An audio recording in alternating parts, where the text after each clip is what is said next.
Girl Scouts Central Maryland. This is Pat Heinrichs. I'm a Girl Scout volunteer with Girl Scouts Central Maryland, and anyone that has seen me around knows I love cookie season. It is my favorite season of the whole year. It's my favorite event of the whole year. I'm coming today to talk to you about safety. This whole section is on safety. We have two wonderful ambassador Girl Scouts that have done this presentation before. Now it's on video to follow. The first girl is Layla, and she is from Troop 2232, and she is going to talk about general safety and online safety, what you should consider. And Malea is going to continue talking about safety as well. And then I will follow at the end about health and safety from COVID during the Girl Scout cookie season.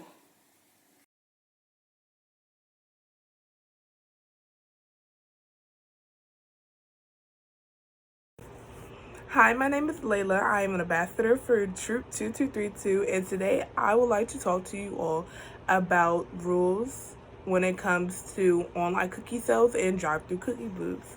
I'm going to start with online cookie sales. This rule applies to everybody, daisies to ambassadors. Do not talk to nobody or sell cookies to anybody you yourself don't know or that your parent or guardian don't know. This rule will apply to you for your whole life. This rule applies to any online business that you are attending to. Do not talk to nobody you or your parent or guardian do not know. This is the first year that mainly everybody in GSCM will be online and should have an online cookie booth, and it's for all of our safety. Please do not talk to nobody you yourself or your parent or guardian do not know.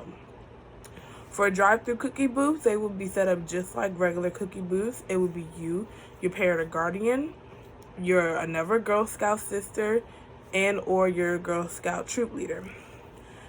A rule that I will stress so much: do not go to nobody's car by yourself. I am talking to daisies, to cadets. Do not go to nobody's car by yourself. Bring a Girl Scout sister, or preferably bring a parent or guardian.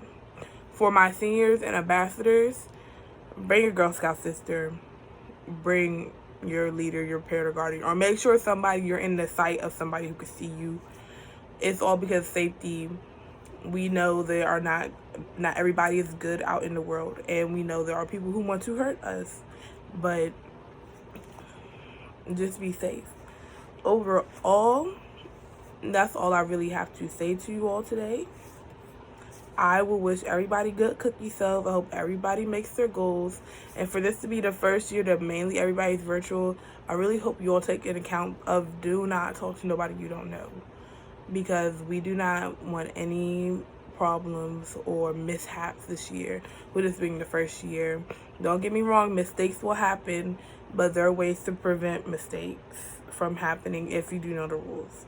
So with that being said, I wish everybody the best of luck with cookie sales this year. Hope everybody raise their money for the end of the year trips, their international trips. Hope everybody meets their cookie goals. And let's get out here, sell some cookies, and have fun. This is Layla again from Troop 2232 and Ambassador Girl Scout, telling you all to have a great cookie season.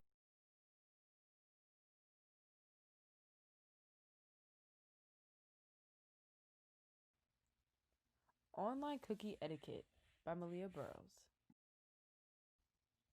General rules. Since Girl Scout cookie sales is a girl-led business, the girls should be doing the bulk of the cookie sales, and girls' voices should be heard more than adults. Girls will share all the roles of online sales. They each will get the chance to contact and speak with customers and handle and exchange money. Email etiquette. A few simple email starters. Greetings from troop, whatever your troop number is.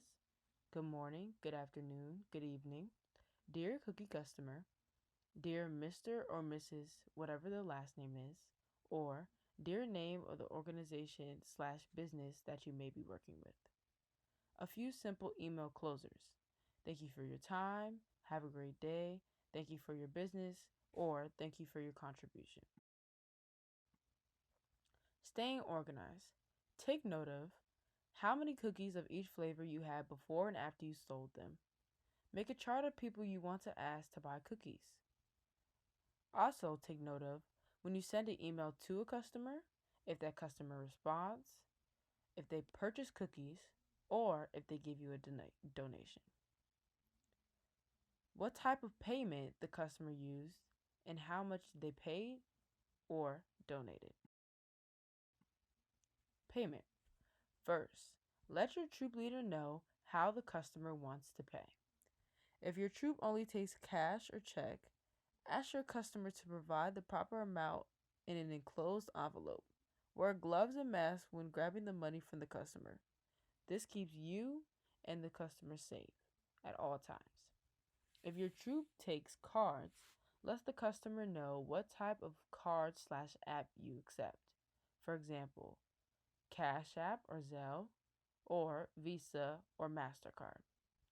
Once the customer pays, send an electronic receipt to them, you, and the troop leader. The most important rule is to have fun.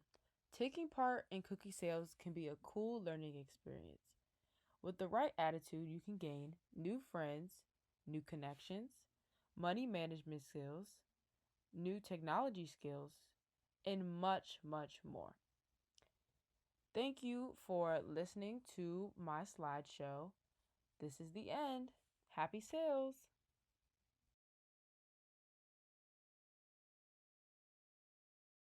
Hi, my name's Lillian from Troop 2048. Why do bees have sticky hairs? 'Cause they use a honeycomb! Ha ha ha!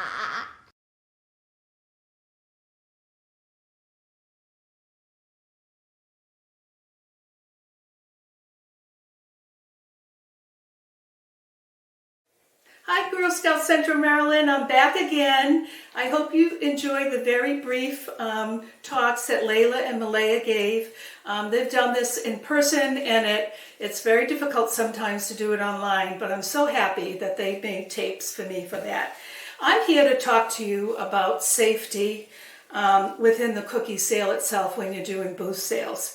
A nurse practitioner is what I do, and I work with a local hospital in Baltimore, and my clinic has been open the entire time through COVID.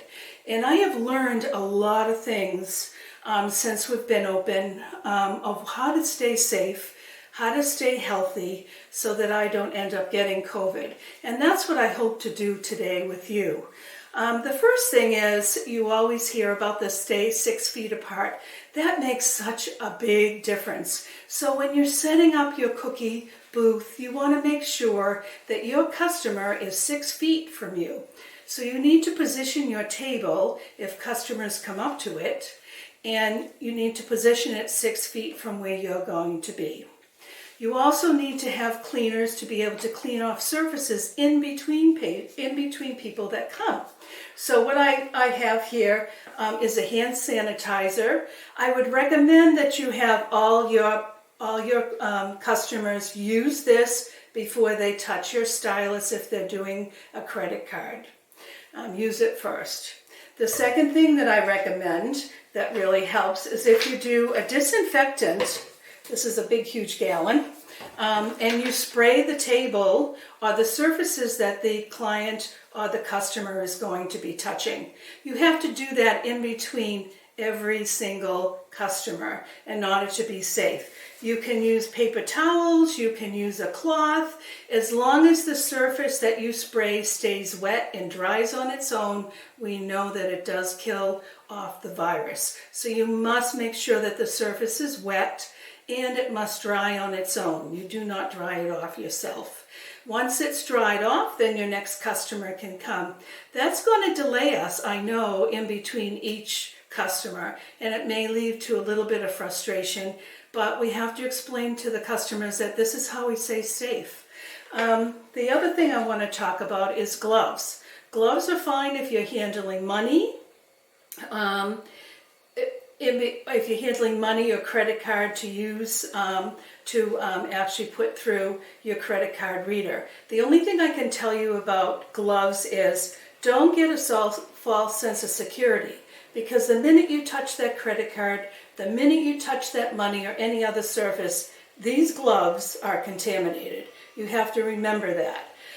What I also have here that we bought at Home Depot, and you can get it a lot of places, is a hand sanitizer, and it's 80% alcohol. I find that this kind of sanitizer, you can squirt on your gloves, wet, and let them dry, and then you have clean gloves. I would do that in between every customer that you see to be safe. The hand sanitizer that is the gel form kind of gumps up your gloves. So if you want to be able to reuse your gloves and not take them off and spend a lot of money on gloves, the best thing to do is to get the 80% alcohol. I found this in Home Depot, it's in Lowe's, it's in a lot of places. And it's more watery, and that's kind of what you want. You don't want all the wonderful aloe and stuff that's in here for people's hands. So use this for your customer. Make every customer use it. Use this on your gloves in between customers if you're handling money. I would have two types of areas set up when you set up your booth sales. I would have one where you're taking the order and you're having them pay. I would have a whole nother section, such as a drive-through or a walk-through, where you are packaging the cookie packages into a bag for the customer to grab. That's the way I would set it up. That way you're safe. And the people packaging cookies don't have to worry about sanitizing their gloves all the time, because they're away from the customer. The customer can wait. You can put the bag up on the table and step back and let the customer go get the packages and stuff like that. I would not pile a lot of packages on my table like we always do, because you know what customers are going to do. They're going to grab for those packages. Have one example of each cookie that you have.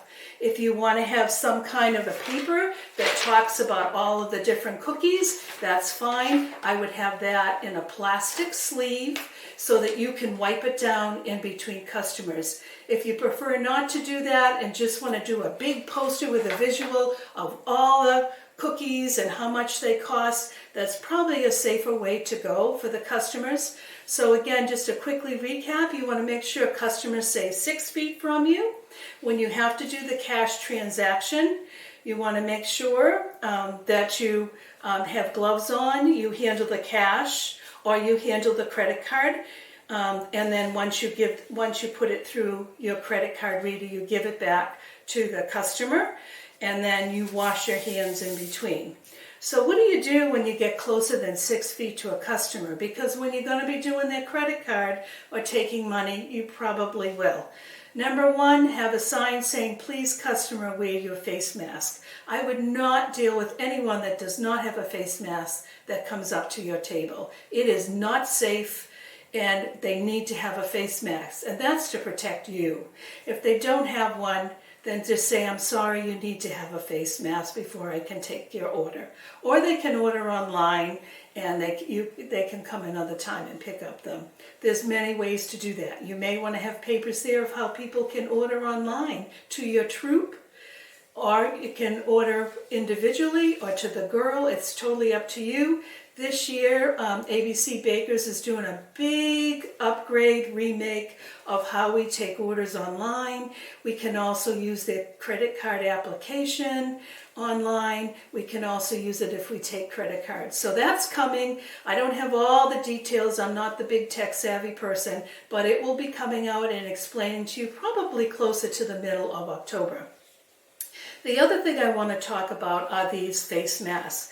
Now this particular one I actually like, because when I sweat, I'm glad I can throw it away. Otherwise you got to wash your mask. Your mask should be 3-ply. So if you get a paper mask, you need to look at the box and you need to make sure 3-ply. That's how you protect someone else from giving them your germs, and you're protected with someone else, that if they wear the same mask, they're protected. So you're protecting everyone in your troop as they work together and they wear masks. The other one is if you have a cloth mask, that's perfectly acceptable. The thing that I need to tell you is your cloth mask needs to be 3-ply.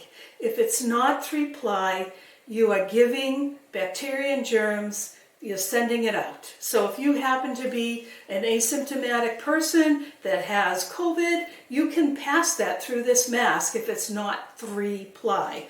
So this mask was 2-ply. It was made for all of us wonderful medical people at Mercy Medical Center by a local artisan, and we're so happy each one of us got this. It was amazing. And because the mask was only 2-ply, they gave us a HEPA filter to put in between the mask so that I am protected and I am not going to give my bacteria or any viruses. I'm not going to give it to someone else because my mask is 3-ply. So that's pretty much all I need to tell you about. Please, keep the 6-foot distance. Try to figure out how you're going to do your booth sales. Drive-through is good, but anyone that goes up to the car, the customer has to wear a mask, and you wear a mask. Make sure you're washing if you decide to use gloves so you don't touch money or touch cards, you got to wash. So that's all. Use the hand sanitizer as much as you can if you're not wearing gloves. Please use this sanitizer in between every single client. The 80% is what I recommend. This is what I found doesn't goop up my gloves when I'm at work. Because we have to save gloves because they're not that plentiful anymore, unfortunately. And then you want to also have some kind of an disinfectant. This one I happen to get just from Lowe's Home Depot, and you have to have a spray bottle. You have to clean that table in between every person. We have to be flexible. I'm hoping that we're going to be able to do booth sales the way we'd like to, even if it's drive-through. I don't know if that's going to happen. If things deteriorate by November and we're not allowed to do that, we got to be flexible. So kind of plan on that you may have to be flexible. You may not have your booth sale like you would like. We may not be able to sell. GSCM website has a whole, right on their front page, has a whole COVID section. Also in the volunteer toolkit, there's a whole section with GSCM and Girl Scout USA's guidelines on how you should protect yourself. I'd recommend you go look for them. It's pretty thorough, it's very direct, and it may help you doing cookie sales. I'm sure we'll also have some more information on the cookie page of Girl Scouts Central Maryland website that will have a health one too. So happy sales. I hope you're successful. I hope we can have our sales. Bye now.